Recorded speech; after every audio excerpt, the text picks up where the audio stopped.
आप हो गए थे। आए अरे तो क्या करे, इसके कमर में ढुक जाए ऐसे करने लगे हैं, बताइए।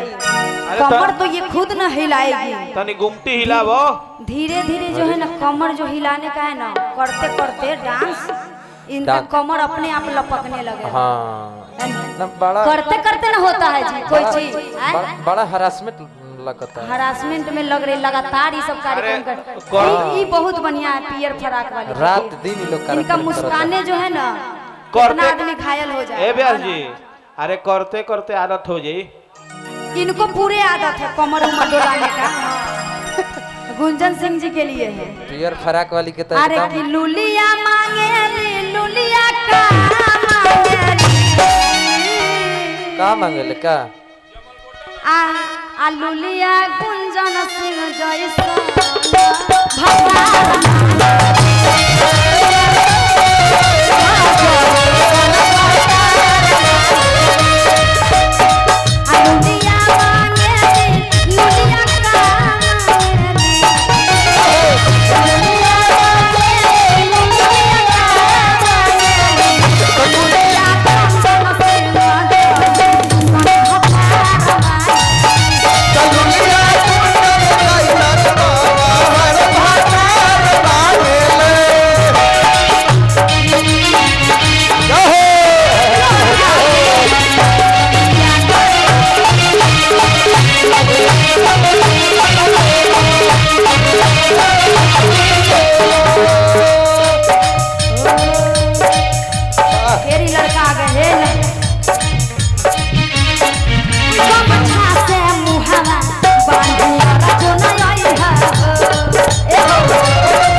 अरे की दाल भात चटनी पर चोखा दे।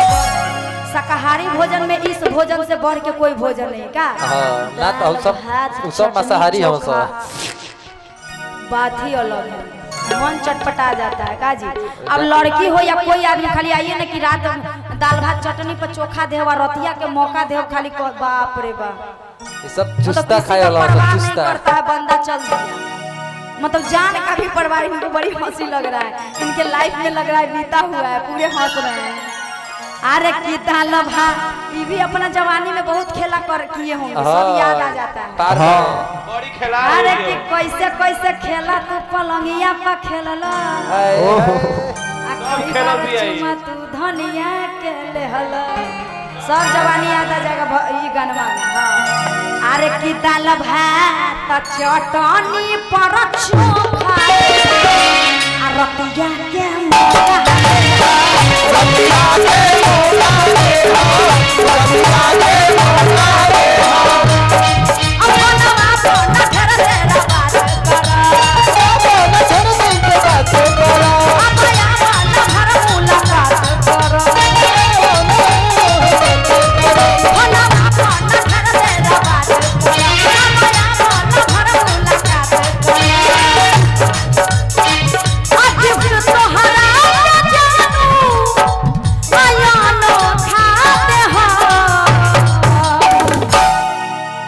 दाल आपका जो है ना कमर बड़ी बढ़िया लचकता है।